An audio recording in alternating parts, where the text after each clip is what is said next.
peut taper des mains ensemble aussi.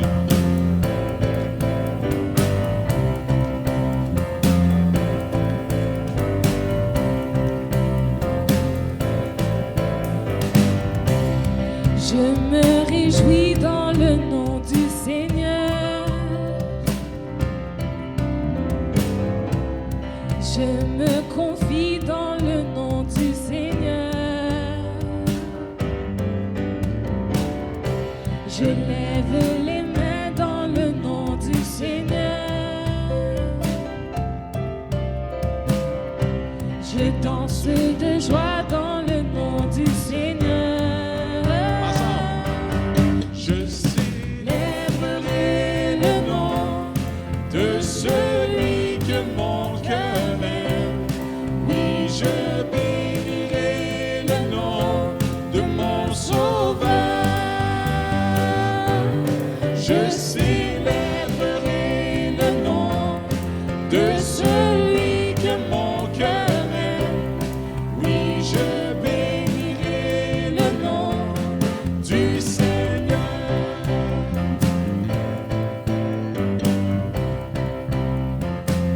Je me réjouis.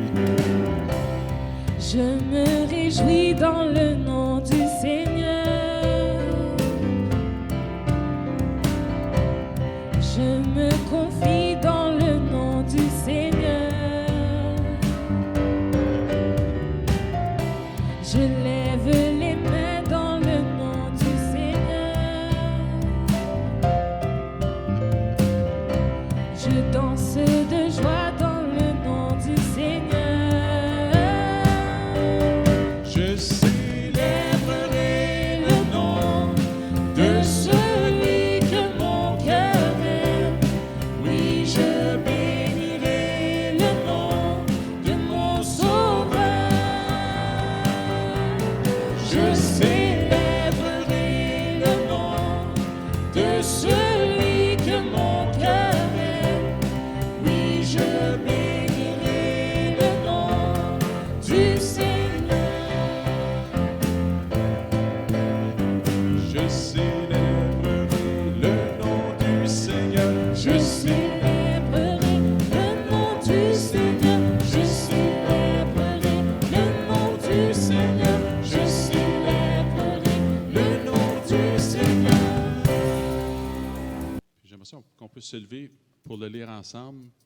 Pour ceux et celles qui sont ici la première fois, la 15e fois, la 1000e fois, peu importe. Le Seigneur veut nous parler encore ce matin. Il va nous parler par sa parole et par son serviteur aussi.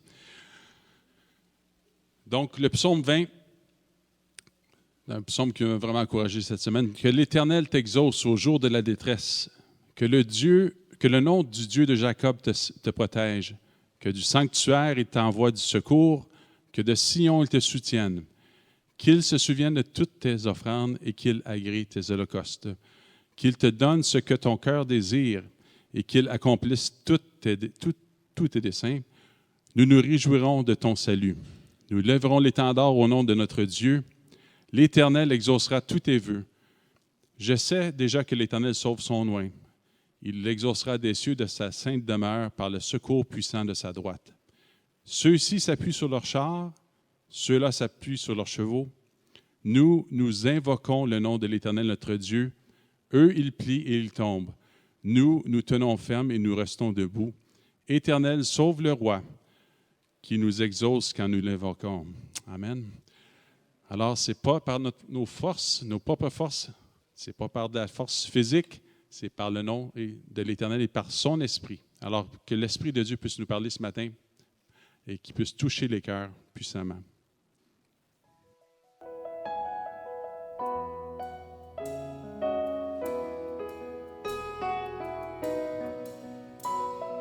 Dieu puissant et combien digne de louange, ton esprit est là et demeure. Sur ton trône élevé avec des milliers d'anges, ta gloire éclate dans nos cœurs.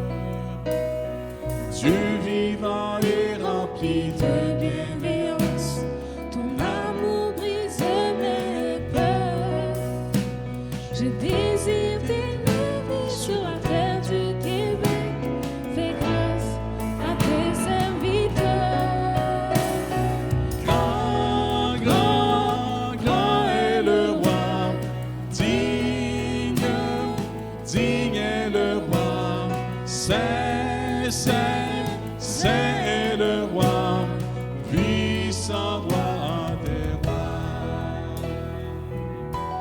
puissant. Dieu puissant et combien digne de louange, ton esprit est là et demeure sur ton trône élevé avec des milliers d'anges. Ta gloire éclate dans nos cœurs. Dieu vivant et rempli de bienveillance, ton amour brise mes peurs. Je désire t'élever sur la terre du Québec. Fais grâce à tes serviteurs. Grand, grand, grand est le roi. Digne, digne est le roi. Saint, saint, saint est le roi, puissant roi des rois. Seulement les voix, grand, grand, grand, grand est le roi, digne, digne est le roi, saint, saint, saint est le roi, puissant roi. Dernière fois, grand est le roi. Grand, grand, grand est le roi, digne, digne est le roi, saint, saint, saint est le roi, puissant roi des rois, puissant roi des rois, puissant roi des rois.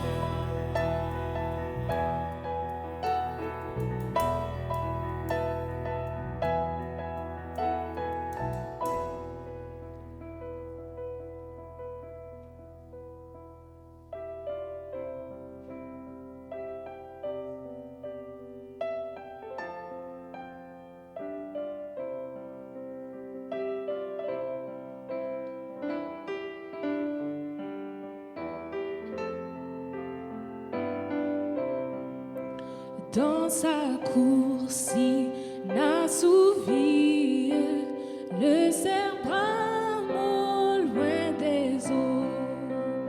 Ô Seigneur, ainsi ma vie partout cherche tes ruisseaux. Elle a soif du Dieu vivant et ses cris le suivant. Oh mon Dieu, quand donc sera-ce que mes yeux verront ta face? Mon seul pain, ce sont mes larmes, nuit et jour en chaque lieu. On se rit de mes alarmes, on me dit que fait ton Dieu. Je regrette la saison où j'allais en ta maison. Des cantiques plein la tête, au milieu du peuple en fête. Je dirai Dieu, ma puissance, peux-tu m'avoir en oubli? Vivrai-je dans la souffrance, oppressé par l'ennemi? Je sens leurs méchants propos me pénétrer jusqu'aux os. Quand on me dit d'heure en heure, que fait ton Dieu quand tu pleures? Mais quel chagrin te dévore, mon âme Rassure-toi, espère en Dieu, car encore il sera loué de moi, car il est le vrai sauveur qui vient assécher tes pleurs.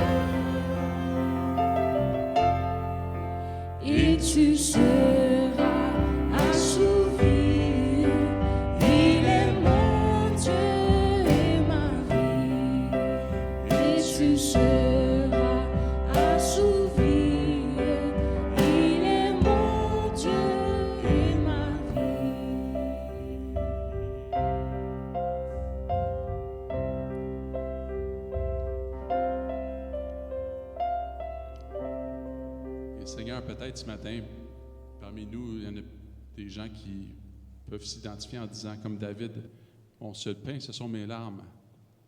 Nuit et jour, en chaque lieu, on se rit de mes alarmes. On me dit, que fait ton Dieu? Dans d'autres circonstances, les gens vont dire, c'est qui ton Dieu? Où est ton Dieu? Est-ce que ton Dieu existe? Seigneur, on sait, on a la conviction que tu existes et que tu t'es manifesté dans nos vies, ô Dieu, par Jésus-Christ. Et Seigneur, on vient de chanter aussi que tu es grand. Tu es plus grand qu'on peut imaginer, ô Dieu. Et Seigneur, tu es là encore, l'Éternel, notre secours ce matin, et tu désires venir au secours de tous ceux et celles qui invoquent ton nom, ô Dieu. Alors ce matin, alors qu'on se présente devant toi en chantant ces chants, on veut se rappeler que tu es présent au milieu de nous, présent et actif par ton esprit, et que tu parles au cœur encore une fois ce matin. Merci, Seigneur, pour ce que tu vas faire, ce que tu as fait. Et Seigneur, on a cette conviction, Seigneur Dieu, que tu vas agir ce matin dans le cœur de tous ceux et celles, Seigneur, qui sont disposés à te recevoir, à recevoir aussi ta parole. Parle puissamment, Seigneur Dieu, ce matin. Dieu puissant. Merci, Seigneur, encore une fois, pour ta parole, pour ton Fils. Et merci pour ce que tu vas faire encore une fois, Jésus. Et on veut te louer en retour parce qu'on te reconnaît, Seigneur Dieu. On reconnaît qui tu es ce matin.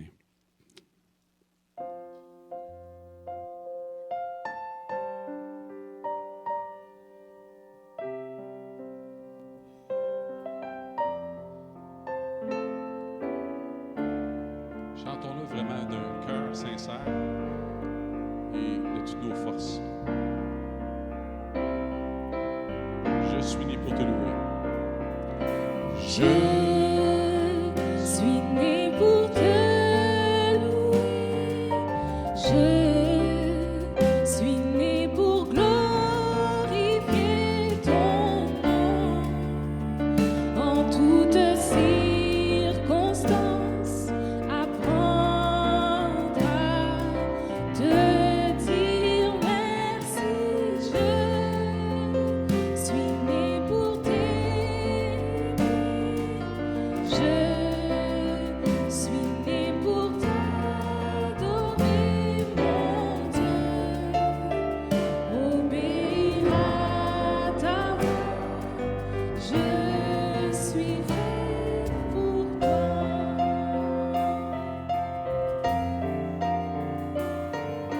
Je suis né pour te louer.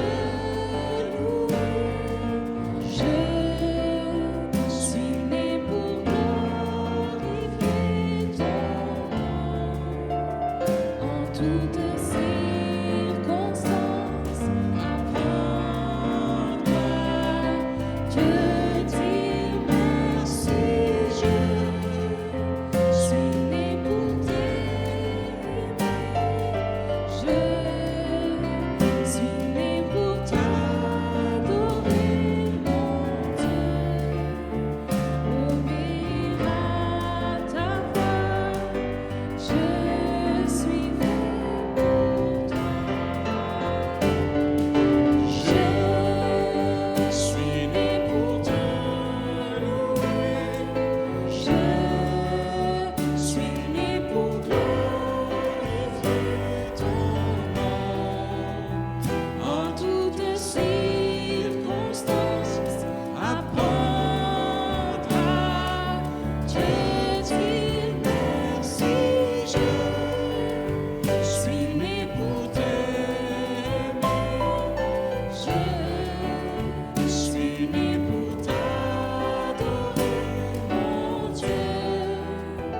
Obéir à ta voix. Je suis fait pour toi. Seulement les voix. Je suis né pour te... Chantons-la ensemble ce matin. Je suis né pour glorifier en toutes circonstances. En toutes circonstances, apprendre à te dire merci. Je suis né pour t'aimer. Je suis né pour t'adorer, mon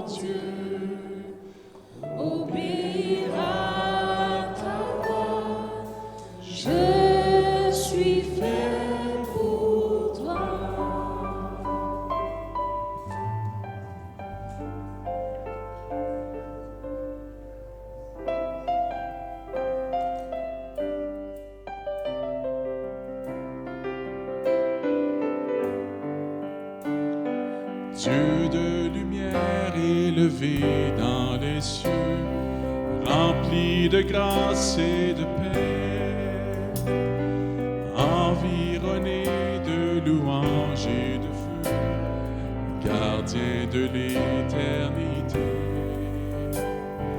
Pourquoi quitter ce palais de bonheur pour un sentier de misère? Par quel amour les chemins de ton cœur ont su trouver nos prières?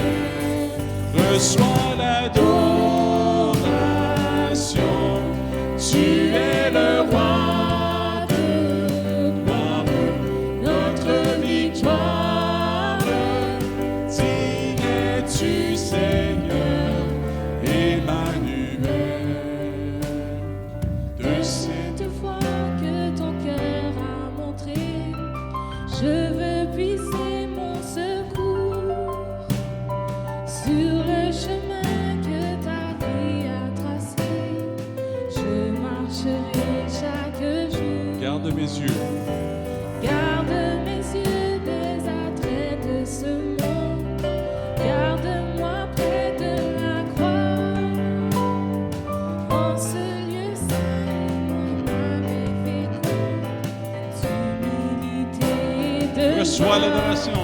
Reçois l'adoration. Tu es le roi de gloire, notre victoire. Digne es-tu, Seigneur, Emmanuel. Reçois l'adoration. Tu es le roi de gloire, notre victoire. Digne es-tu, Seigneur, Emmanuel.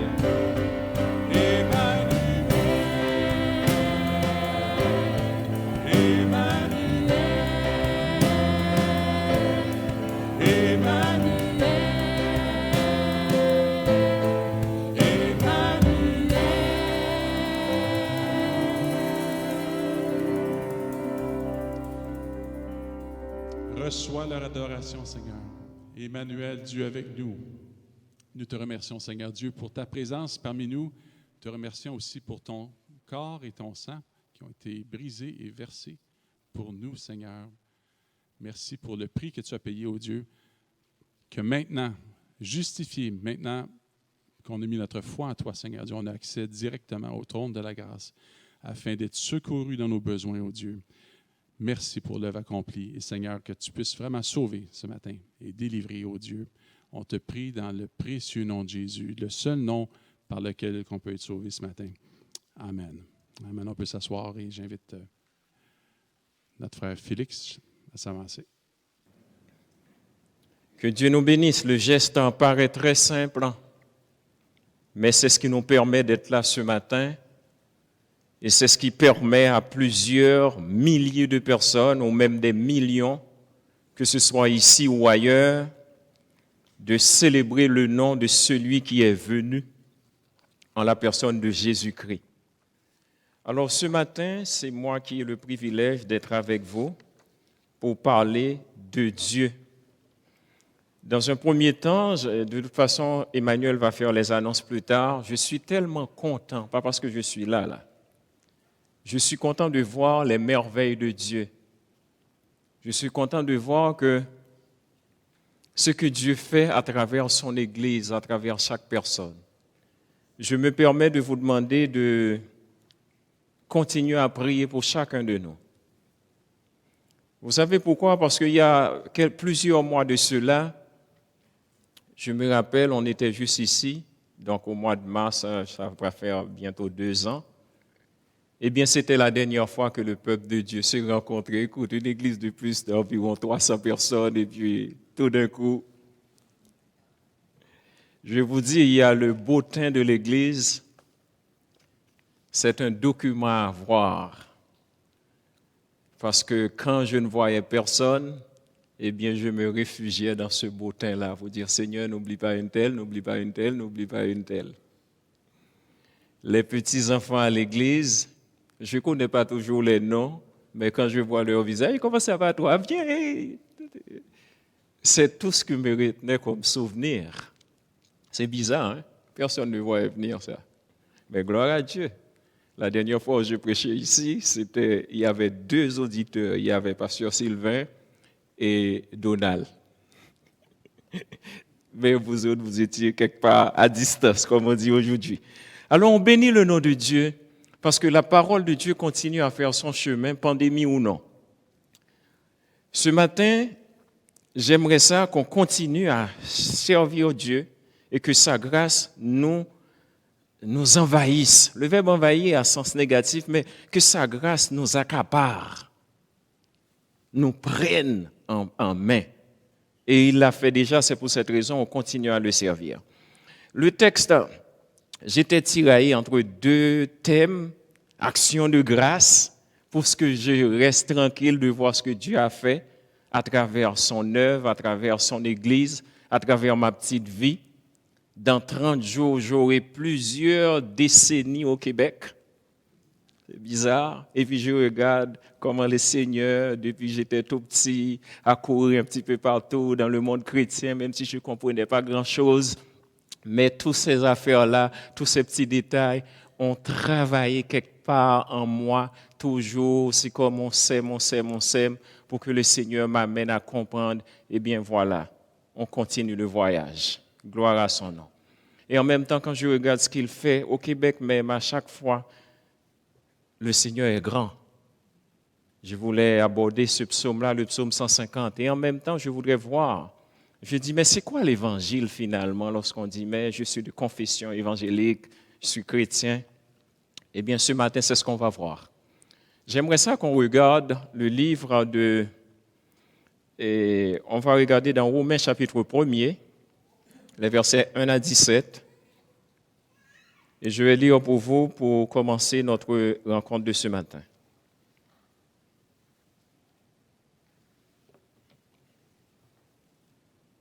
Paul, serviteur de Jésus-Christ, appelé à être apôtre, mis à part pour annoncer l'évangile de Dieu, qui avait été promis auparavant de la part de Dieu par ses prophètes dans les Saintes Écritures et qui concerne son fils né de la postérité de David, selon la chair. Verset 4. Et déclaré fils de Dieu avec puissance, selon l'esprit de sainteté, par sa résurrection d'entre les morts. Jésus-Christ, notre Seigneur, par qui nous avons reçu la grâce et l'apostolat, pour amener en son nom à l'obéissance de la foi tous les païens, parmi lesquels vous êtes aussi, vous qui avez été appelés par Jésus-Christ. À tous ceux qui, à Rome, sont bien-aimés de Dieu, appelés à être saints, que la grâce et la paix vous soient données de la part de Dieu notre Père et du Seigneur Jésus-Christ. Je rends d'abord grâce à mon Dieu par Jésus-Christ au sujet de vous tous, de ce que votre foi est renommée dans le monde entier. Dieu, que je sers en mon esprit dans l'évangile de son Fils, m'est témoin que je fais sans cesse mention de vous, demandant continuellement dans mes prières d'avoir enfin par sa volonté le bonheur d'aller vers vous. Car je désire vous voir pour vous communiquer quelques dons spirituels, afin que vous soyez affermis, ou plutôt, afin que nous soyons encouragés ensemble au milieu de vous par la foi qui nous est commune à vous et à moi. Je ne veux pas vous laisser ignorer, frères, que j'ai souvent formé le projet d'aller vous voir, afin de recueillir quelques fruits parmi vous, comme parmi les autres nations, mais j'en ai été empêché jusqu'ici. Verset 14. Je me dois aux Grecs et aux barbares, aux savants et aux ignorants. Ainsi, j'ai un vif désir de vous annoncer l'Évangile, à vous qui êtes à Rome, car je n'ai point honte de l'Évangile. C'est une puissance de Dieu pour le salut de quiconque croit, du juif premièrement, puis du grec, parce qu'en lui est révélée la justice de Dieu par la foi et pour la foi, selon qu'il est écrit, le juste vivra par la foi. C'est une citation d'Habakkuk. Seigneur, bénis ta parole ce matin, bénis ton serviteur, efface-moi et prends ta parole en charge comme tu as l'habitude de le faire. Communique ta parole à ton peuple parce que les gens ne veulent pas venir ici pour m'écouter. Ils veulent vraiment que tu leur parles comme tu as l'habitude de le faire. Les gens qui sont à distance, ils s'attendent à ce que tu leur donnes une parole de consolation ce matin. Il y a des gens qui écoutent ce matin qui voudraient tout simplement t'entendre toi. Eh bien, tu as cette spécialité-là de t'adresser à ton peuple. Même les gens qui ne veulent pas de toi, tu ouvres leurs oreilles pour qu'ils t'entendent. Ce matin, opère ce miracle-là pour nous dans le nom de Jésus. Amen.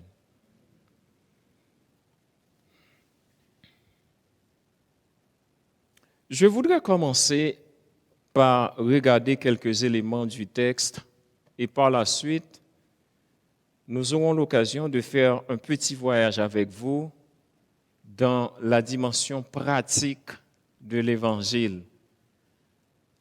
Ce que j'aimerais surtout couvrir ce matin, c'est quoi l'Évangile? Quels sont les impacts, quels sont les différents enjeux reliés à l'Évangile? Lorsqu'on dit, mais écoute, moi je suis un croyant, mais il y a divers types de croyants, divers croyants qui circulent, il y a divers types de religions. Mais pourquoi moi je suis évangélique? En vertu de quoi? Qu'est-ce qui fait de moi cette fierté? Qu'est-ce qui me rend fier? Pourquoi après plusieurs années, je suis encore là-dedans? Paul, serviteur de Jésus-Christ, il se présente. Au départ, je vous dirai le livre de Romains si on doit faire un petit peu plus le contexte du texte avant d'entrer d'emblée pour analyser chaque élément. Mais le livre de Romains, en gros, c'est un texte qui a été écrit vers les années 58. Paul l'a écrit juste à la veille de son départ pour la Palestine. Et cette lettre-là a été adressée à une église que Paul n'a pas été fondée. En fait, elle n'a pas été fondée par Paul.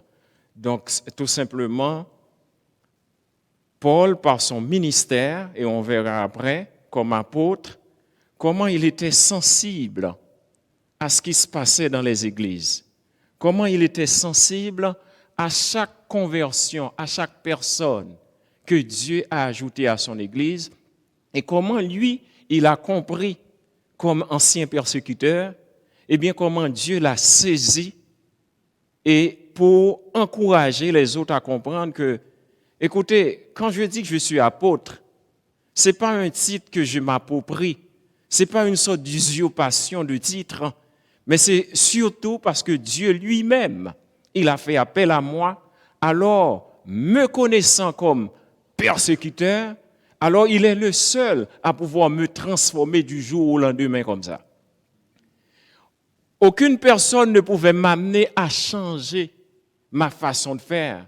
Aucune personne ne pouvait m'amener à changer mon paradigme, c'est-à-dire ma façon de voir la vie, ma conception, ma mentalité, mon arrière-plan religieux, mon arrière-plan social, etc., etc. Mais seul Christ pouvait faire ça dans sa vie. Alors, avec cette bénédiction, cette compréhension, cette miséricorde spéciale reçue de Dieu, Paul a un aspect particulier dans sa vie pour l'Évangile. Alors, c'est ce que nous allons voir un peu.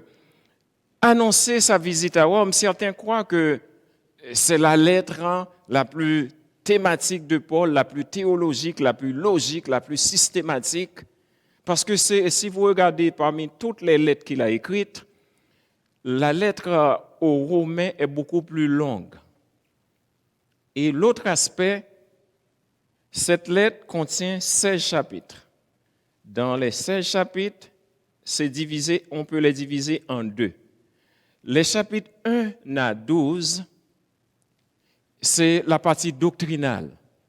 Et dans les parties, quand je parle de doctrine, on parle de la justification, la sanctification, etc., etc., mais surtout la justification.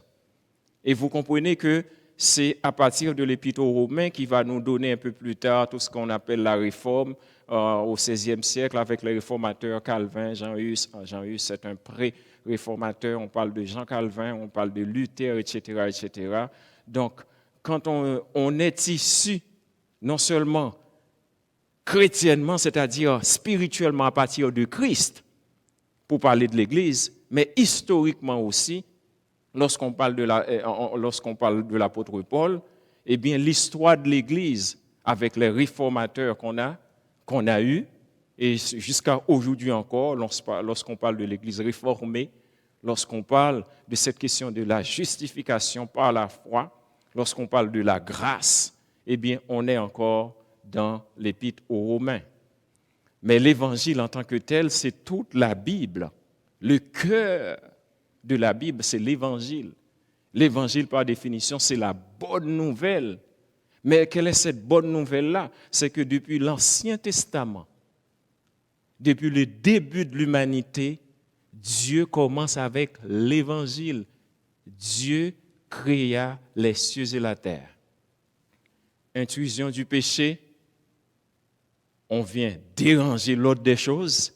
Dieu nous regarde en faire et encore, poussé par amour, on ne peut pas accepter ça. Je ne peux pas voir qu'une partie de moi s'est déchaînée, une partie de moi est en opposition avec moi, une partie de moi est séparée de moi. Dieu intervient encore. C'est quoi l'Évangile? Et l'apôtre a répondu au verset 16, nous le verrons un peu plus tard. Donc, quand je dis c'est divisé en deux parties, donc la deuxième partie, les chapitres 12 à 16, donc 1 à 11 doctrinal, 12 à 16, c'est la partie pratique des choses. L'Église de Christ, c'est comme ça fonctionne, les gens de Rome. On ne peut pas continuer à mener notre vie comme bon nous semble. Les nouveaux convertis ont un problème avec les anciens convertis, les gens qui, entre guillemets, qui ont une expérience de conversion. Non. Il y a une base. Il faut faire attention. Chaque personne que vous voyez dans l'Église, elle a été envoyée par Christ, tu ne le touches pas. Tu n'imposes pas ton expérience sous prétexte que. Parce que c'est Christ qui unit son Église. On parle pour les chrétiens de Rome. C'est la dimension pratique. D'autres disent, mais non, s'ils sont passés au concile, il y a un problème. D'autres parlent de vêtements, d'autres parlent d'aliments. On n'est pas là. Il y a des choses essentielles dans la vie chrétienne. Que Christ est mort, il est ressuscité. Et c'est ça l'essentiel. Après ça, sur le reste, il y a moyen de s'entendre parce que l'Église aurait pu être divisée si l'apôtre Paul n'avait pas un droité de Christ pour savoir comment manœuvrer à travers tout ça. Parce qu'on te dit, ah oui, mais non. Et heureusement, il avait eu d'autres expériences avec les chrétiens de Corinthe, les chrétiens de Colosse, beaucoup de problèmes, donc ça lui a donné une certaine assurance pour mener les choses. Mais ce que j'aime dans ce texte, et je termine pour arriver, pour laisser le contexte, c'est le chapitre 16 dans l'Épître aux Romains. J'ai vu en Paul quelqu'un qui est discipliné, une discipline de fer. Quand vous avez un peu de temps, allez lire les chapitres 15 et 16, vous allez voir tous les noms qu'il a cités. Donc, ce n'est pas quelqu'un qui, en tout cas, je ne pense pas qu'il avait beaucoup de temps de loisirs, ou du moins s'il en avait, c'était vraiment dans ces temps de loisirs, il citait les noms. Et puis, ce que j'aime, c'est les commentaires qu'il fait à côté de chaque nom. Plusieurs noms, là, il y a des groupes, il fait certains commentaires. Oh, mais tu sais, lui, il a, ok, à un moment donné, il donnait tellement de travail à son secrétaire, je crois qu'un certain Titius, en tout cas, au chapitre 16, verset 21 ou 22, où il a fait mention, on voit que le secrétaire de Paul dit, moi, le secrétaire, j'ajoute salutations à une telle aussi, parce qu'il dit, mais il y a tellement de noms à citer, alors si je commence avec tout ce que l'apôtre me dit de faire, là, finalement, je n'aurai même pas le temps de dire aux gens, écoute, moi aussi, je vous salue, moi aussi, c'est quelque chose d'extraordinaire. Donc, le genre littéraire en tant que tel, c'est une lettre, donc on parle d'épître, etc. Paul, serviteur de Jésus-Christ. Au départ, il s'affirme, parce qu'il y avait d'autres serviteurs, il y a des gens qui se servent. Il y a des gens qui sont au service des autres, il y a des gens qui sont au service d'eux-mêmes. Mais là, de dire que je suis serviteur du Seigneur, le mot grec signifie par définition, c'est un esclave. Le mot littéralement. Appelé à être apôtre. Donc, ce n'est pas lui qui s'appelle, c'est quelqu'un qui l'appelle. On est appelé par quelqu'un. Maintenant, le mot apôtre. Mais apôtre, on connaît le terme envoyé, tout simplement, c'est bien beau, mais plus bas, je vais vous expliquer quelque chose par rapport à ce thème-là. Il a été mis à part, pourquoi? Pour annoncer l'évangile. Je suis apôtre, c'est-à-dire un envoyé. Envoyé par qui? Envoyé par celui qui a le message. Parce que si tu t'investis d'un pouvoir, eh bien, il y a quelqu'un qui doit te donner quelque chose. Parce que si c'est toi qui choisis d'eux, il y a quelque chose qui ne fonctionne pas. Parce que tu peux annoncer beaucoup de choses, mais tu n'annonces pas l'essentiel. Pour annoncer l'évangile de Dieu, qui avait été promis auparavant de la part de Dieu par ses prophètes dans les Saintes Écritures. L'apôtre est en train de dire aux gens, écoutez, moi qui étais un persécuteur, Christ m'a rencontré sur le chemin de Damas, acte 9, 15, acte 13, 12. J'ai un revirement dans ma vie. Maintenant, j'ai changé ce que je faisais. Je ne fais plus le même métier, je n'exerce plus la même profession. Je n'ai plus le même maître. J'ai quelqu'un d'autre qui est supérieur à moi, qui est supérieur à ma religion, qui est supérieur à ma famille, qui est supérieur à ma connaissance, etc. Je me fais esclave de lui pour faire ce que lui, il veut que je fasse. Selon la chair, ici, il vient nous rappeler que Jésus-Christ a une double nature. Je vais un petit peu plus vite parce qu'on a d'autres choses à voir. Parce qu'à l'époque, il y avait des gens toujours qui refusaient d'accepter que Jésus-Christ était 100% homme, 100% divin. Fils de Dieu avec puissance selon l'esprit de sainteté, par sa résurrection d'entre les morts, Jésus-Christ notre Seigneur, par qui nous avons reçu la grâce et l'apostolat, pour mener en son nom à l'obéissance de la foi tous les païens, parmi lesquels vous êtes aussi, vous qui avez été appelés, etc., par Jésus-Christ, etc., le texte. Mais c'est intéressant. Mais ce que je voudrais vous rappeler ce matin, ce n'est un secret pour personne. Lorsqu'on lit les écrits de l'apôtre Paul, quasiment toutes ses introductions, dans tous ses échanges avec les églises, il se présente toujours comme serviteur de Christ. Rare fois, il n'en a fait pas mention. Par exemple, dans 1-2 Corinthiens, il évoque son titre d'apôtre seulement. C'est fait dans un but bien déterminé. Il précise et définit son rôle pour la présentation et soit la présentation ou la prédication de l'Évangile. Il n'y a pas de mission. Il n'a pas de rôle. Mon rôle, c'est de voir que l'Évangile soit présenté. Et c'est ce qu'il fait, il a consacré le reste de sa vie à ce ministère. Le mot qu'on traduit par apôtre, c'est vrai que c'est un envoyé. Mais de ce mot dérive un autre mot toujours dans la langue grecque. C'est peut-être 2 syllabes qu'on change qui va nous donner le verbe. Le verbe ici, le verbe avec votre permission, c'est apostello qui peut avoir un double sens. C'est envoyer au loin. On peut le traduire par congédier quelqu'un. Mais dans ce contexte, on comprend que l'apôtre Paul n'a pas été congédié et Christ non plus ne l'a pas congédié dans son travail. Donc, on va garder le premier sens dans le sens d'envoyer. Et c'est ce même verbe qu'on va trouver dans les textes lorsque Christ appelle les 12 apôtres. Il les appelle, il les prépare et ensuite il les envoie. Parce qu'on ne peut pas partir si on n'a pas quelque chose à dire. On ne peut pas partir si quelqu'un ne nous mandate pas de partir. On ne peut pas s'improviser croyant si Christ lui-même, il n'est pas venu à notre rescousse pour dire « Je t'ai choisi, je te veux avec moi ». Et en acceptant la volonté de Christ, eh bien par le fait même, on change de profession, on change de paradigme, on le suit. Parce que nous, on a nos intentions, on a nos arrière-plans qui nous fabriquent, on rentre là-dedans, mais si Christ, lui, il vient, il doit faire le ménage pour que son œuvre se fasse. il y a une mort, c'est-à-dire moi je dois mourir. Mais c'est Christ qui provoque cette mort-là, c'est-à-dire nos œuvres charnelles, toutes nos œuvres qui nous gardent, qui nous prennent en otage. Dieu a besoin de nous libérer pour que lui, il agisse et que sa parole fasse son œuvre.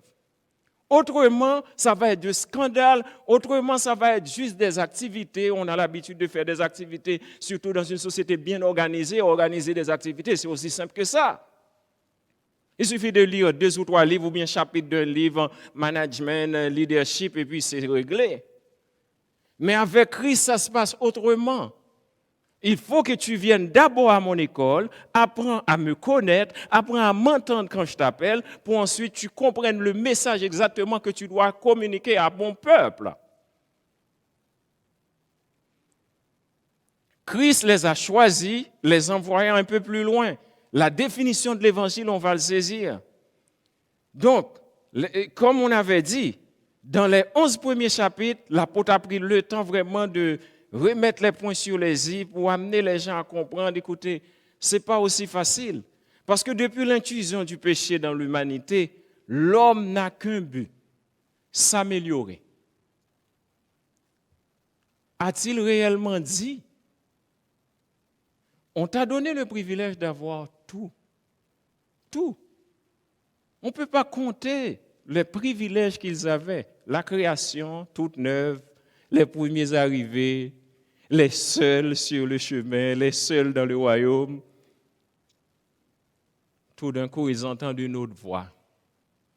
Bon, comment se fait-il que vous étiez là depuis bien des temps, tout seul, joyeux, pas de péché, aucun mauvais mot, aucune mauvaise plaisanterie, aucune mauvaise intention. Tout d'un coup, quelqu'un arrive, tu entends une autre voix.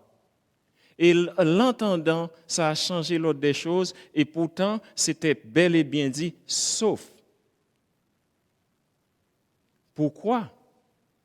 On a, en quelques instants, on a oublié tous ces privilèges-là avec le mot sauf. On va basculer. Ça, c'est la nature humaine.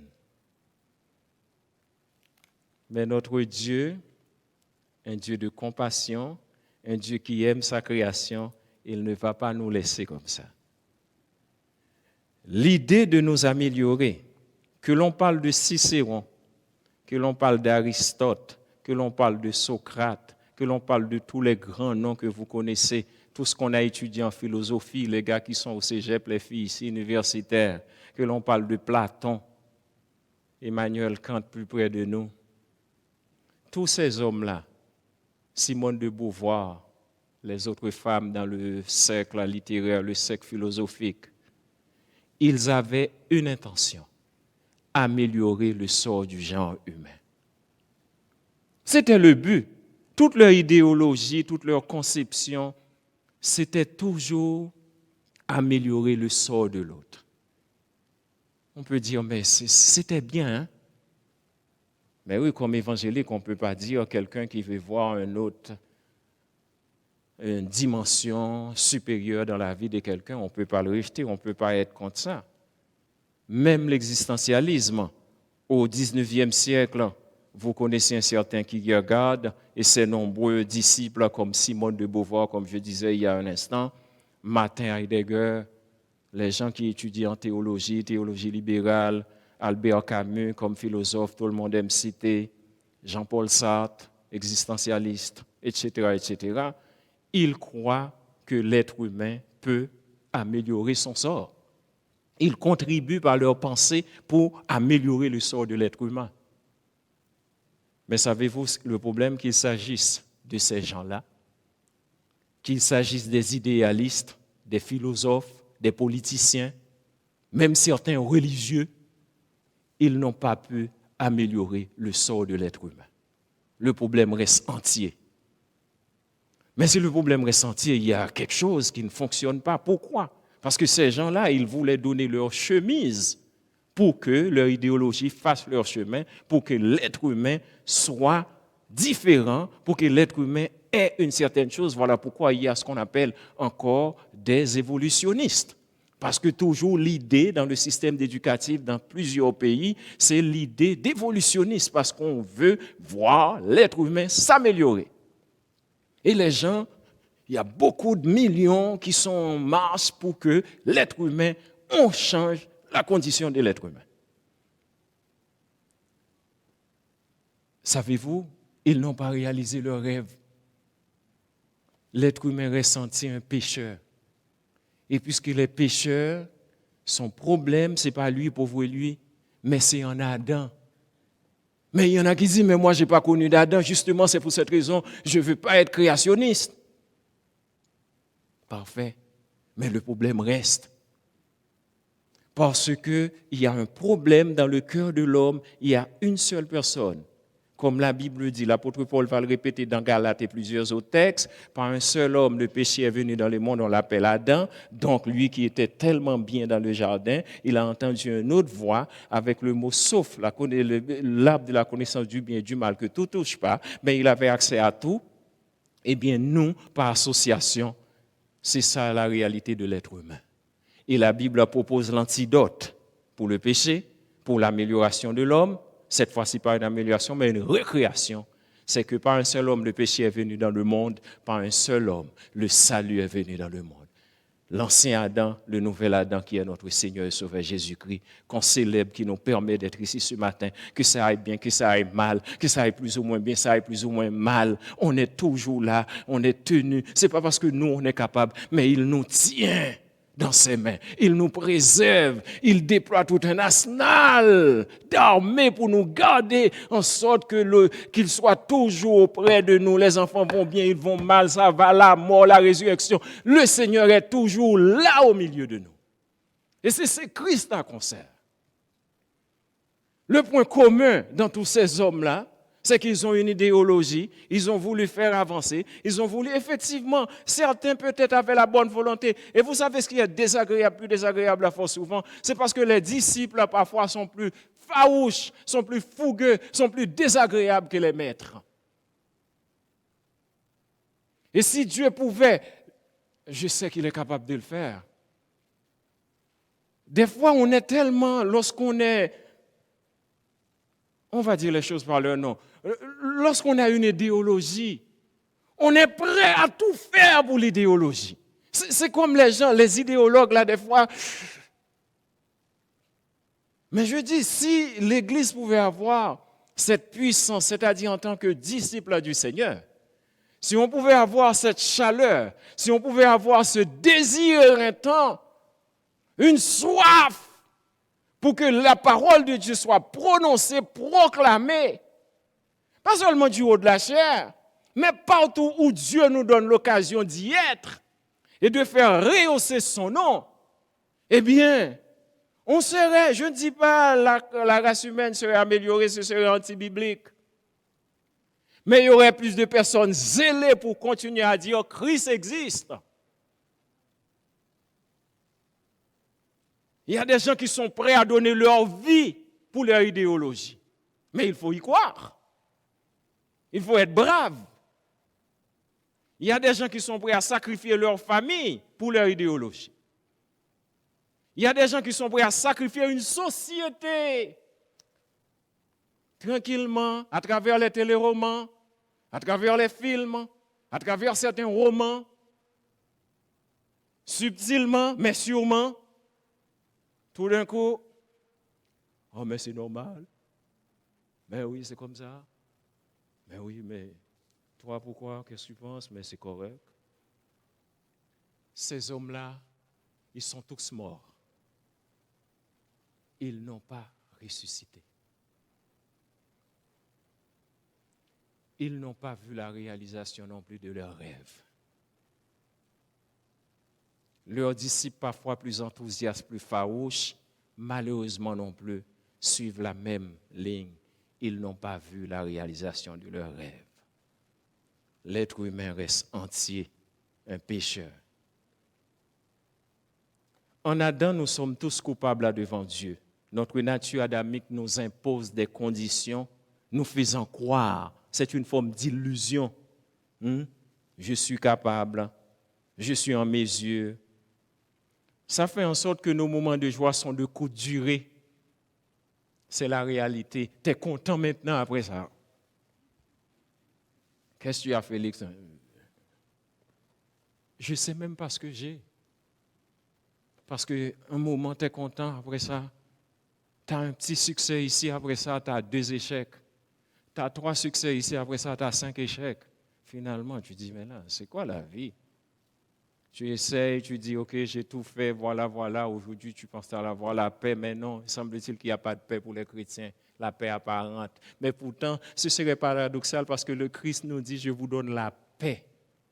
Ça veut donc dire que je ne te donne pas une petite paix juste pour avoir ta maison, payer ta facture. La paix que je te donne va au-delà de payer tes factures. La paix que je te donne, c'est que tout autour de toi s'écoule, mais j'ai fait quelque chose en toi. Tu gardes la paix, tu gardes la sérénité à travers les épreuves. Tu es là. Tes enfants te malmènent, le Seigneur dit, je suis là. Ta femme t'abandonne ou ton mari t'abandonne, le Seigneur dit, je suis là. Tu comprends rien, même toi, tu comprends rien dans ta vie. Le Seigneur dit, je suis là. Parce que je m'accroche à toi avant même que toi, tu t'accroches à moi. Je ne t'oublie pas. Et c'est ça le Dieu. Et il y a plusieurs mots dans la langue grecque, mais on n'a pas besoin de les citer parce que c'est juste pour comprendre un petit peu. Un humain qui veut améliorer le bien-être d'un autre, c'est parce qu'il veut être bien lui en retour. Hein. Ça s'appelle l'amour convoitise. Il y a un auteur que j'aime beaucoup, c'est Francisco Lacueva. Lui, il va répertorier 4 types d'amour que je ne vais pas citer le tout ce matin, mais le premier, c'est vraiment dans Corinthiens 3,5. C'est le bon train de vie qu'on aime mener, vous et moi. Hein. On aime ça. Un amour qui cherche à gagner quelque chose. La personne aime pour avoir. Et c'est ça, parfois, les philosophes, dans leur architecture de voir le monde, ils oublient que si chaque être humain se promène avec un mandat sur sa tête, un mandat d'arrêt, un mandat de condamnation. Quand on ne rencontre pas Christ, on a ce mandat-là. Tu ne peux pas vivre en paix, même lorsque tu fais semblant d'être en paix, quand tu ne reconnais pas que le Christ est mort, qu'il est ressuscité. Et c'est lui qui est venu vers nous. Le dernier type d'amour qu'il a parlé, c'est l'amour bienveillant, c'est un amour qui ne cherche pas ses intérêts, qu'on a trouvé dans la parole, et bien c'est cet amour-là que Christ nous témoigne. Cela nous amène à nous pencher vraiment sur la lettre de Paul aux Romains, et surtout, avant de dire qu'est-ce que l'Évangile, essayons de voir ce qu'il n'est pas. L'Évangile, justement, n'est pas un système philosophique. L'Évangile n'est pas un courant d'idéologie. L'Évangile n'est pas un système politique. L'Évangile, ce n'est même pas un organisme, public ou parapublic. L'Évangile, c'est plus que cela. Pour les gens qui aiment beaucoup la culture, et nous, écoute, on a des références, c'est même pas un patrimoine culturel. Ah non? Mais non. L'Évangile, ce n'est pas un patrimoine culturel. C'est plus que ça, sinon tous mes enfants devraient être chrétiens, tous les gens de ma famille devraient être chrétiens. Ce n'est pas un patrimoine culturel. On aimerait ça. Combien de fois on prie pour nos enfants, on prie, et puis on ne voit rien. Ne vous découragez pas, le Seigneur est encore là. Et ne pensez pas que vous êtes les seuls à prier pour vos enfants. Le Seigneur est encore là. Il y a une armée qui prie pour vos enfants. Comment vous le savez? Je vous dis qu'il y a une armée qui prie pour vos enfants. Il y a des gens que le Seigneur réveille pour prier pour vos enfants. Finalement, c'est quoi l'Évangile? Ce n'est même pas un corpus de loi. Tu viens avec ton cahier aujourd'hui. Ah, aujourd'hui, je suis content, j'étais à l'église, réglé. Oups! Toute ma famille est là aujourd'hui, c'est plus que réglé, c'est 4 étoiles. Ce n'est pas ça. Ça aurait été trop simple. Ah, j'ai vu mes amis à l'église aujourd'hui. Non, l'évangile est plus puissant que ça. Le verset 16 dit, c'est une bonne nouvelle pour le salut de quiconque croit. Ça peut être une bonne nouvelle, mais pas pour toi. Si tu ne crois pas, la bonne nouvelle va être juste quelque chose. Écoutez, bonne nouvelle, il y en a à longueur de journée. À un moment donné, je connais une station de télévision ici qui, je ne sais pas pourquoi, à un moment donné, qui dit la bonne nouvelle de la soirée. Mesdames et messieurs, bonsoir, voici les grands titres. Bonne nouvelle du jour. Mais l'évangile, ça peut être une bonne nouvelle. Et puis toi, mais toi, si tu n'es pas là-dedans, comment tu peux comprendre que c'est une bonne nouvelle? La bonne nouvelle, c'est pour celui qui croit. Si tu veux participer à cette ambiance de bonne nouvelle, à cette symphonie de bonne nouvelle, à cette orchestration de louange, d'adoration, de dire mon Seigneur vit, mais il faut que tu entendes. Il faut que tu crois. Mais la croyance, ce n'est pas quelque chose qu'on peut transmettre. Ce n'est pas comme la plupart qui croient que lorsqu'on prend la Sainte Seine, automatiquement Jésus-Christ est venu. Ce n'est pas ça, c'est plus que ça. C'est Christ qui fend les oreilles, il rentre l'évangile et puis tu n'as pas le choix. Tu dis, Seigneur, eh bien, me voici. Il l'a fait d'une certaine manière pour l'apôtre Paul. Pour toi, dans un autre contexte, il le fait d'une certaine manière. Pour moi, j'étais très jeune. On me trimballe quasiment comme un petit sac. On me dit, allons prier chez les gens. J'étais jeune, peut-être première année, l'équivalent de 6e secondaire. Tu vas prier chez les gens chaque 5 heures du matin. J'avais rien compris là-dedans, moi. Du mardi au samedi. Le lundi matin, on était là au temple pour entendre les annonces pour la semaine. OK, le mardi matin, on va être chez Tremblay. Mercredi matin, on va être chez les Poléus. Et jeudi matin, on va être chez les Mohamed. Vendredi matin, on va être... Mais le Seigneur est grand! Je ne peux pas oublier ça. J'étais très jeune. Je n'avais rien compris. Période carnavalesque, tu es là sur un petit banc, minablement tu es assis et puis tu vois quelqu'un en avant qui répète les versets. On entend le premier cours, deuxième cours, troisième cours, carnaval, tous les autres jeunes, belle ambiance, même moi là-dedans. Et puis je regarde, en plein milieu de Port-au-Prince. Pourquoi le Seigneur m'a épargné? Pourquoi il a fait tout ça? Qui suis-je?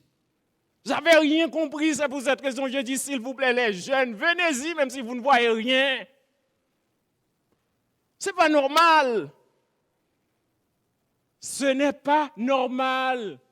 Le Seigneur préserve, le Seigneur garde, le Seigneur fait provision pour son Église. Parce que, veut pas, peu importe ce qui se passe, il dit, je bâtirai mon Église.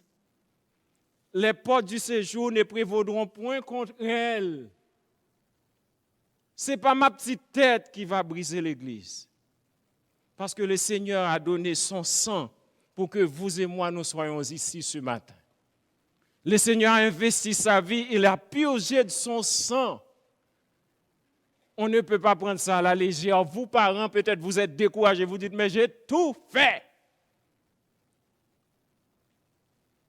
Je me rappelle, cette fin de semaine, on était à Québec et puis j'avais un sujet de prière très préoccupant. J'étais là, on partageait un petit peu. Jeudi soir et puis vendredi matin, je suis arrivé, on est là, tous les frères, on fait tour de table et je suis assis à côté d'un frère. Comme le protocole exige, comment ça va? Tu passes une bonne nuit? Oui, ça va, oui, ça va. Il y a un autre qui m'a dit non. Mais quand la personne te dit non, qu'est-ce que tu vas répondre? Tu passes une bonne nuit? Non. Ça n'a pas été bien et puis après ça, on n'a pas d'autres questions là. Je me suis tué. Quand le moment est arrivé pour qu'on parte, la réunion se déroulait très bien. On arrive à la fin de la réunion, la fin de la rencontre. Le pasteur est venu, un frère, en tout cas un pasteur d'une cellule ou d'une église. Il m'a dit, Félix, je n'ai pas dormi la nuit. J'ai passé la nuit à prier pour ton sujet de prière. Tu me demandes si je suis béni, moi? Quand j'ai regardé dans mon courrier, j'ai vu un autre qui n'était pas là. Il a dit, j'ai cité votre nom, Emeline, dans mes prières. J'ai un autre, il m'a toujours dit, Félix, je prie pour toi chaque jour pour ton travail. Et en passant, l'autre, il n'est pas dans notre assemblée. C'est un prof que j'avais rencontré en théologie qui m'a influencé, qui m'a ouvert beaucoup de portes. Amen. Ce matin, pendant qu'on est là, peut-être il y a une église qui est en train de couper le ruban à Toronto. Et j'avais écrit à ce prof-là parce que je le connais en matière histoire de l'église pour lui dire, s'il vous plaît, est-ce que vous connaissez des églises francophones en Ontario? Et pendant que j'étais à Québec, et puis j'ai vu ce qu'il m'a envoyé, il m'a dit, peut-être il y a 3 églises francophones, voilà, tel mouvement d'église a essayé. Béni soit l'Éternel, on a une église qui commence là-bas ce matin. Une église francophone, parce que généralement, c'est l'argent de l'Ouest vient ici pour faire avancer la cause de Christ ici au Québec. Le Dieu est le même Dieu. L'évangile, c'est quoi finalement? C'est Jésus-Christ annoncé. C'est la réponse de Dieu à une humanité déchue et sans espérance. C'est Jésus-Christ annoncé et accepté. Je vous disais dans ma petite enfance, dans ma petite vie d'adolescente, eh bien, non seulement ça, tu devais aller prier chez les gens chaque matin. Ne me demandez pas qu'est-ce que je faisais d'autre. Eh bien, à 8 heures du matin, je devais être en salle de classe. Quelle énergie? Où est-ce que j'avais trouvé cette énergie-là? Toute cette semaine, j'ai réfléchi encore. J'étais dans une église impliquée. Le Seigneur m'a permis de me tenir la main pour faire toutes mes études. Des fois, je dis, pourtant j'étais à la bibliothèque comme tous les autres élèves, comme tous les autres étudiants ici au Québec. En passant, j'ai même réussi mes cours. À la fin, 4 ans, avec un diplôme en main, les premiers jours à l'université, on te dit, il y a de l'emploi. Pour moi, il n'y en avait pas durant 4 ans et demi, 5 ans. À un moment donné, j'ai voulu même changer mon nom de famille. Mais le Seigneur a fait les choses autrement. Pendant que moi, j'ai mes petits trucs, j'ai des petites réflexions, parfois des petites pensées très bizarres. Le Seigneur dit, me montre que c'est moi qui mène la balle. Toi, tu vas rester tranquille. Et puis, durant ce temps, savez-vous ce que je fais? J'apprenais à connaître mon Dieu. C'est là que j'ai poursuivi mes cours en théologie. J'avais commencé avec un seul cours. Et puis, finalement, un deuxième, un troisième, un quatrième. Je ne sais pas les autres. Je ne suis pas là pour parler de moi. Mais je suis là pour vous dire, le Seigneur est bon. Outre qu'il m'a sauvé, il a changé beaucoup de lois juste pour moi, pour que je sois ici, au Québec, Canada. Le Seigneur a changé une loi juste pour moi. Je suis rentré légalement au Québec à un âge après les études en Haïti. Et il m'a retourné là-bas juste en mission. À chaque fois j'y vais, j'achète mon billet d'avion, j'arrive. Pendant que je suis sur le site, Seigneur, j'ai rien pour donner aux enfants. J'aime ça quand je voyage pour apporter un petit quelque chose aux enfants. Par les enfants d'Haïti. Quand j'y vais, si j'ai quelque chose, j'amène, je donne, je distribue dans le village et puis c'est fini. J'ai rien et puis je retourne chez moi. Mais c'est mon habitude, à chaque fois que je voyage, je veux toujours apporter un petit quelque chose pour les enfants. Je n'ai pas un sou. Et normalement, avec les gens, ils vont faire le marché, les trucs artisanaux haïtiens. Seigneur, je ne sais pas qu'est-ce que je vais faire, mais cette fois-ci, je n'ai pas un sou, parce que moi, j'ai déjà... Mais dans mon fort intérieur, Seigneur, j'aimerais ça. Savez-vous, je n'ai parlé à personne, ces affaires-là, tu ne l'as dit à personne. Hein? J'étais sur le terrain un soir, quelqu'un est venu, il m'a donné $10 américains. Je dis, mais non, moi je suis enseignant, écoutez, moi je n'ai pas besoin. Il m'a dit, je te donne $10. C'est quoi affaire enseignant que tu me racontes là? Je te dis, le Seigneur m'a dit de te donner $10. Je dis, monsieur, non, je n'ai pas besoin, moi. J'étais choqué en plus. Le Seigneur répond, et puis moi, d'après vous, qu'est-ce que je fais? Je suis allé acheter 2 petits trucs, je les ai apportés à la maison. Vous savez, c'est tellement secondaire. Aujourd'hui, je vois ces choses-là qui traînent. Les enfants ne savaient même pas c'est quoi. Ils ne savaient même pas le sacrifice qu'il y avait en arrière de ça. À chaque fois que je vois ce petit bébé-là, je le ramasse, je dis, ça a une histoire. Parfois, on se soucie pour des choses qui sont tellement secondaires, de peu d'importance. Et puis le Seigneur, il nous dit, ah non, je règle ton cas. C'est fini. Je ne suis pas là pour parler de moi. Jésus-Christ est tout puissant. C'est Jésus-Christ annoncé et accepté l'Évangile. Ce n'est pas sans raison que Dieu s'est arrangé pour que sa parole soit préservée minutieusement, pour que de génération en génération, chaque personne puisse avoir l'occasion d'entendre parler de lui.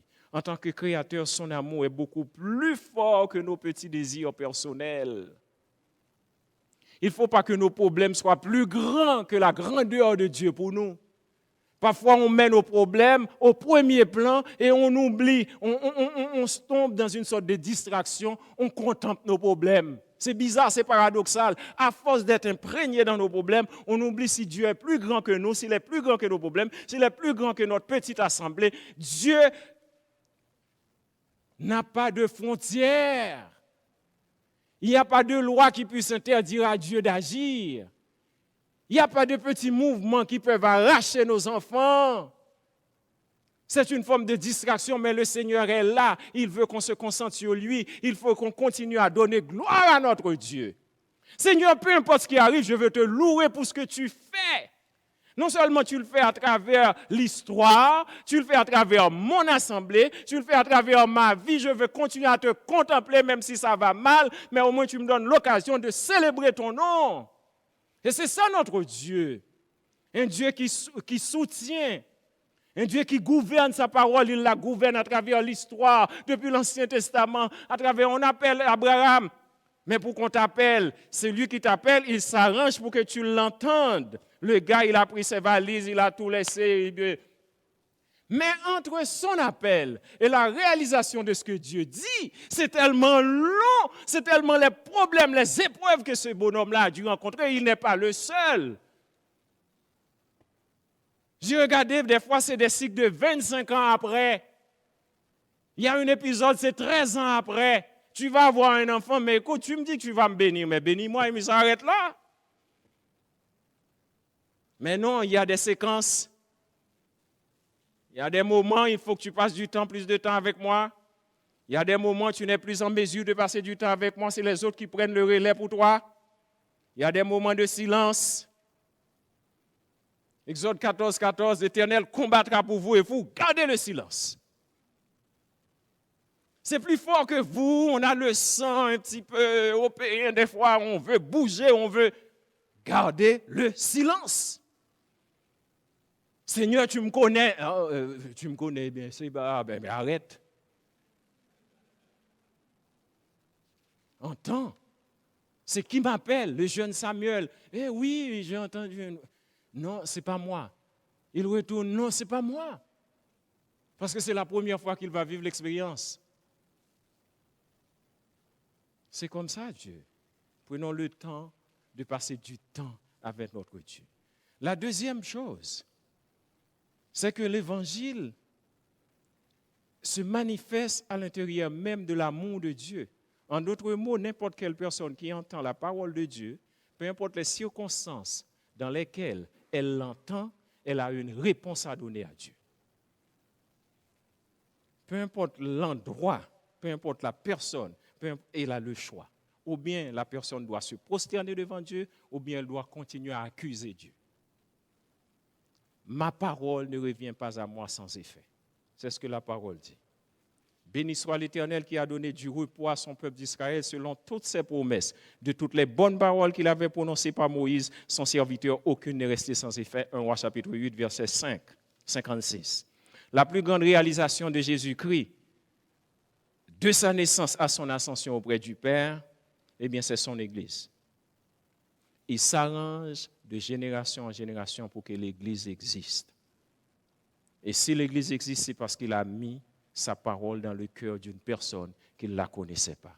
C'est quoi l'Église? C'est le rassemblement des personnes qui ont été épargnées par le jugement dernier, le jugement messianique. Dieu ne veut pas qu'on subisse le jugement que son Fils a subi. S'il y a une prière qu'on devait faire pour les gens qui ne connaissent pas Christ, c'est de prier pour que le Seigneur leur épargne de ce jugement que le Fils a déjà subi. Ça ne va pas être joli, ça. Réjouissons-nous de ce que le Seigneur nous a épargné, nous, ensuite, pour intercéder pour les autres. L'évangile, c'est prendre la souffrance des autres. Oh, mais moi, j'ai mes problèmes. Eh bien, si tu as tes problèmes à toi, là, c'est parce qu'il y a un petit problème dans ton problème. C'est que tu as besoin de le déposer au pied du Maître pour que tu sois libre pour intercéder pour les autres pendant que ton problème est entre ses mains. Tu laisses ton problème quelque part pour un temps pour que tu puisses intercéder pour les autres. Pour épargner, pour qu'ils soient épargnés de ce jugement. Leur file, eh bien, on y va plus vite et on termine.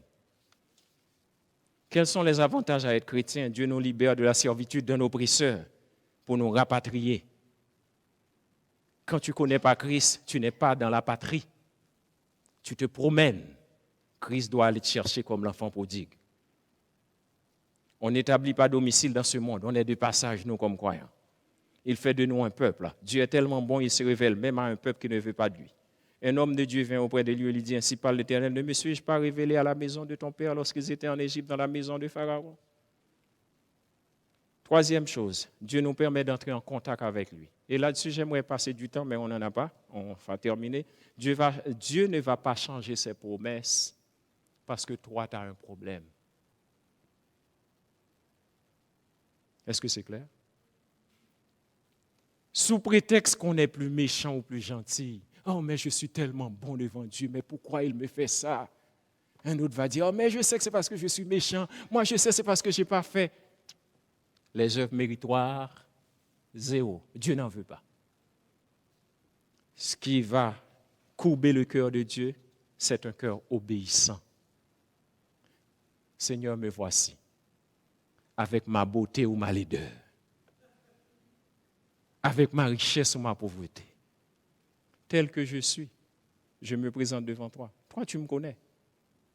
Tu ne veux pas que je fasse mon analogie, ma généalogie, tout mon âme. Ce n'est pas ce qui t'intéresse, parce que tu me connais déjà. Seigneur, tout ce que tu veux que je sois obéissant. L'obéissance vaut mieux que le sacrifice.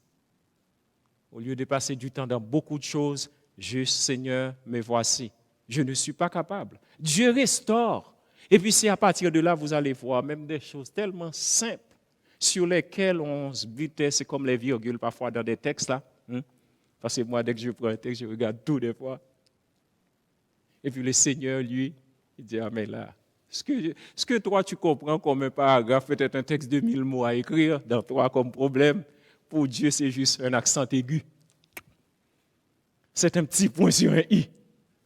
Il résout ça, et tu dis, ah, gloire à Dieu. Et c'est ce Dieu-là qui nous permet d'être ici ce matin.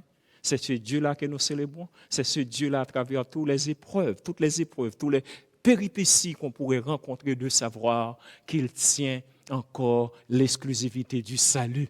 Il tient l'exclusivité de la délivrance. Il a quelque chose qui est plus spécial avec nous, c'est qu'il nous prépare pour l'éternité. Vous savez, la vie chrétienne, l'Évangile, c'est comme un livre qu'on est en train de lire. Les meilleurs chapitres, pour les bons auteurs, bien sûr, les meilleurs chapitres sont à venir.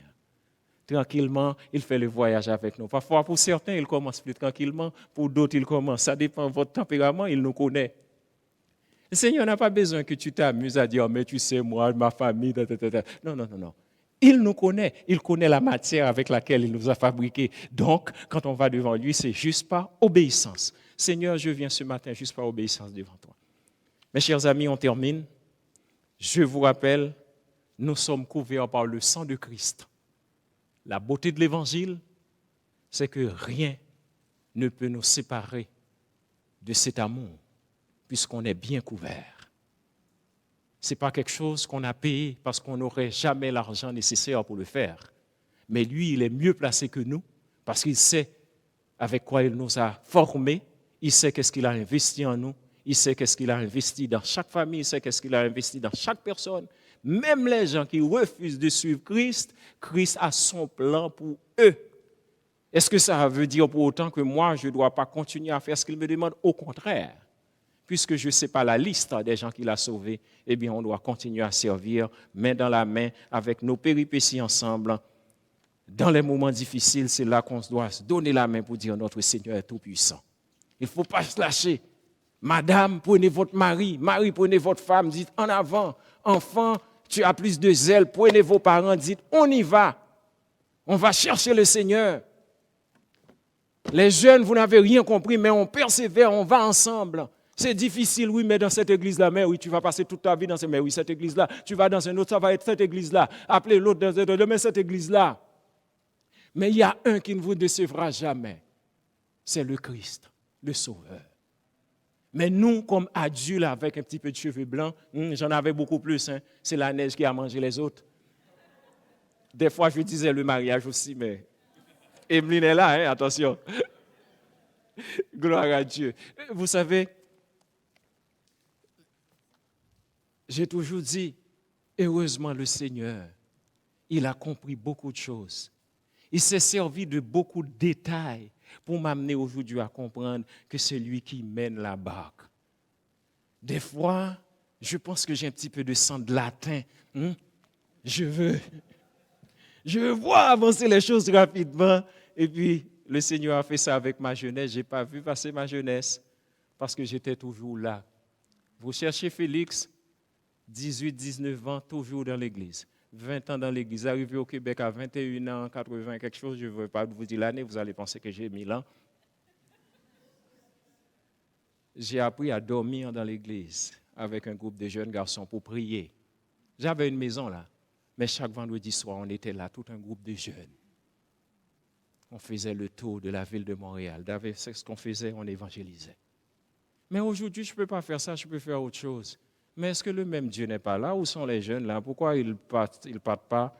Moi, on nous a pris un groupe, 6 heures de temps de route, les tap-tap en Haïti, sur le toit du tap-tap. C'est comme sortir ici là pour aller au Saguenay, pour aller plus fort que Saguenay, la baie, aller un petit peu plus loin encore à Dolbeau. Des dizaines de jeunes sur le toit d'un tap-tap. Ne me demandez pas qu'est-ce que je faisais là, je ne comprenais rien, mais j'étais bien. Mais pourquoi, écoute, là, 2 heures de temps ma casa, arrangez-vous, allez-y, même si c'est plate, c'est bizarre, mais vas-y, parce que c'est plate pour toi, ça va être plate pour un autre, 2 plates, ça fait quand même quelque chose, là. Ça va nous remplir. Que Dieu nous bénisse.